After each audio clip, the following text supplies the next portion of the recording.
What's that?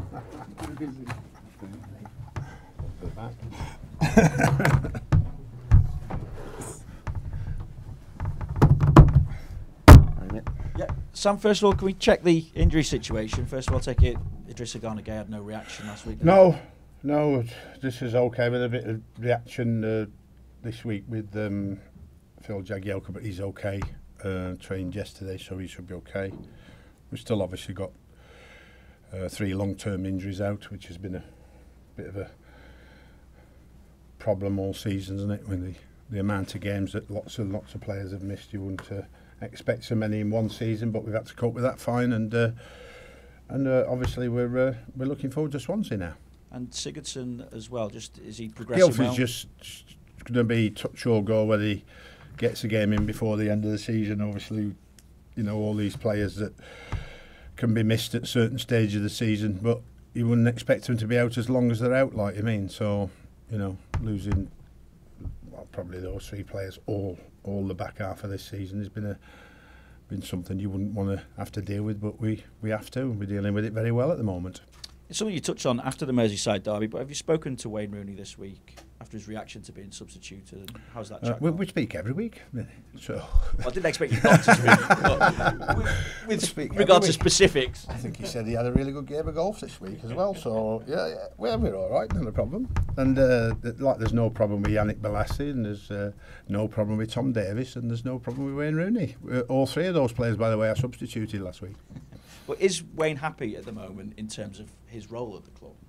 Yeah, it's the role he wants to play. We've said many times, and I think that our tactical change was for the benefit of the team on Saturday. It's a team game, and you just make a decision on the day to try and help the team to get a victory, and we did that by 3 substitutions and played a game at the end of the derby by continuing to oppress Liverpool for the last 20 minutes and created the best 2 chances of the game we created in that, and really we were all very disappointed at the end that we didn't win it. So substitutions had an effect because the players like Yannick and Tom had done the job before that, but you know, like every player, as the game goes on, that they get a little bit fatigued, so you put 3 fresh legs on, and that had a positive effect, I'm glad to say, because the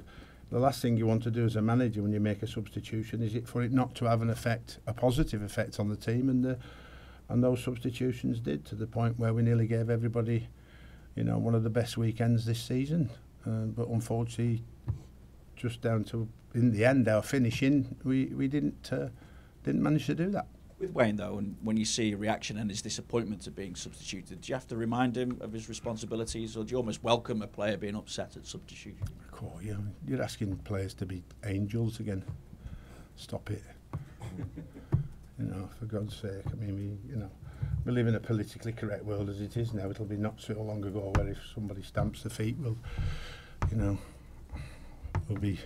be saying you can't do that. You know, a reaction from a player when he comes off of disappointment is to be expected. One would ask him not to do it in the public eye, but sometimes that can't be helped. And a man as proud of being an Everton fan as him and playing for Everton, that's where the reaction came from. And as you mentioned, Yannick, he seemed to receive a bit of an adverse reaction from the crowd at times at Goodison last week. I didn't hear it, so I see an adverse reaction from every crowd, and particularly if you do a pass wrong, there's a reaction negatively from the crowd. If you do a pass right, there's a positive reaction. And all I can remember is the roar of the Everton fans trying to suck the ball in the back of the net in the last 20 minutes. You know, so we did a job on Liverpool by nullifying that outstanding attack, even though they changed the team around. Yes, they changed the team around. But you've still got to go and beat them, and by beating or having the chance to beat Liverpool, you stop their goal scoring prowess, and that's what we did. And then we ended up finishing the game the better, and nearly won that game. You know, it's just so disappointing because of how long it's been. 17 games, like you mean. So, you know, for me, when you look at the derby this year, the derby away 1-1, you know.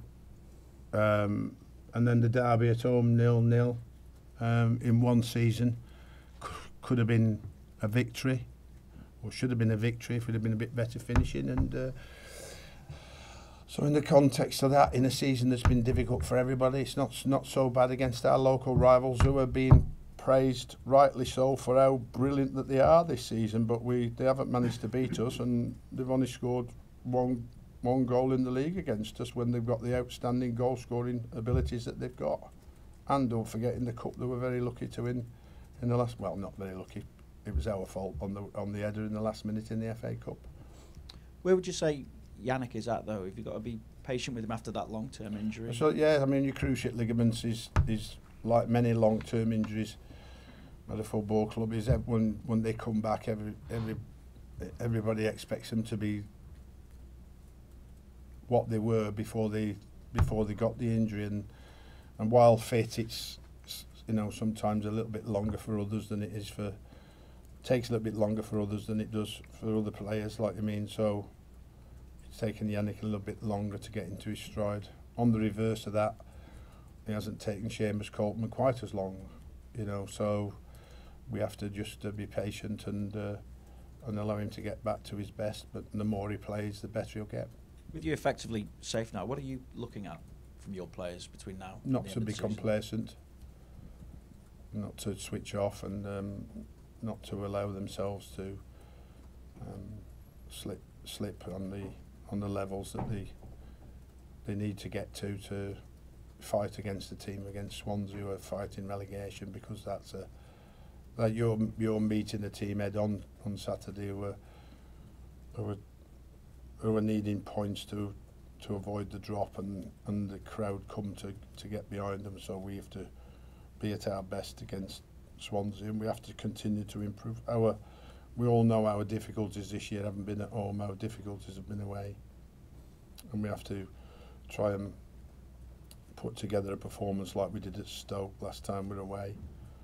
I hope the weather's not as bad, like, but we've got to get a result, and you know, the home form and the home performances of having only lost to Manchester United and Man City, as much as you'd like to beat them, they're the two top teams in the Premier League. So home form has been fantastic, but we've just got to maintain away results now. I suppose the bare minimum you're expecting from Swansea is maximum work rate, given, as you say, the position they're in the table. Well, they had a good turnaround from a difficult position, and then we're facing the fact that they play at home and play a different system. There's not that many teams playing three at the back in the Premier League, so there's three at the back for Swansea, unless the manager changes it last minute, but that's been their regular shape recently. So we don't play that way. So there's a can our system be better than their system on the day? So that is our challenge, to make our system produce more than theirs, and really to go out and I think try and score the first goal, because when that happens, then everything becomes very panicky and nervous in that position, as you all know. I've been in that position before many times in recent years, and you know, if you lose the first goal when you're fighting down that bottom end, it's very difficult to come back from that.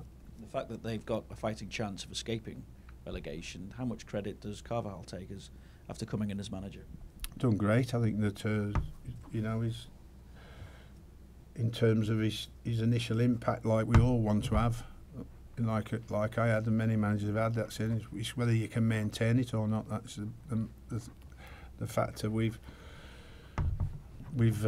continued to pick up points, so we've not got involved in that relegation battle, which is what happened when I first arrived. All the talk about was relegation. We're fighting relegation, and very quickly the players turned that around to how far can we finish? Can we get into Europe? We've struggled to maybe get to that far, but we've certainly put ourselves in a position to finish strongly this season with the last 5 games, and try and get as many wins as we can. Sam, as you say, it's been a difficult season. What, in your opinion, needs to happen now in the summer? How much work needs doing with this squad? I think our our difficulties have come in many different angles, and that will be something that you would look at the end of the season and assess and evolve. And it's who are we going to move on, who are we going to keep, can we move them on, who are we going to recruit, and pre-season for everybody. At the start of pre-season, how many players can we have at the start of pre-season that will develop themselves from the start of pre-season to the start of the season to hit the ground running? And I think that disruption, or all of those disruptions, was a big problem for Everton at the start of last season, right from the start, with players in and out, and Europa qualifiers in early July, and the amount of games that have been played. Long-term injuries have played a major part, and I think there was 9 injuries when I got here, and still major injuries of long-term injuries you wouldn't want to have. And I think all those difficulties have contributed to a difficult season for everybody. But we've released ourselves from those pressures, and we've playing for as many points as we can possibly get now to finish the season as high as we can. And then I think fans who have supported us and who have gone out and already spent the money on new season tickets at I believe a record level, shows that they're all looking forward to next season, and hopefully we can deliver more. Has there got to be investment in the squad though if you're going to have a better season? Just depends on how much money is available when we speak to the board, and then it depends on who we sell, because I think there's no doubt at 38 professionals it's too many. So I think we need to lessen that number of players and reduce it to 25, 26, 27, and try and get better quality. I think that in terms of rather than quantity, we want quality a bit more in certain areas, and we've got to give great praise to our young players, who we have played more than anybody else in the Premier League, under 23 and under. We've ramped up numerous games for young players who nobody else has even tried to even get anywhere near, even Benny Beningame recently coming on. And they've had a fantastic experience in the hope that they will even improve next season in what they've done. So you've got Joe Kenny, Mason Holgate, Dominic Calvert-Lewin, Benny Beningame, Tom Davis, all with all that experience of highs and lows that will stand them in good stead to become even better players next season. Okay, guys. Thank you.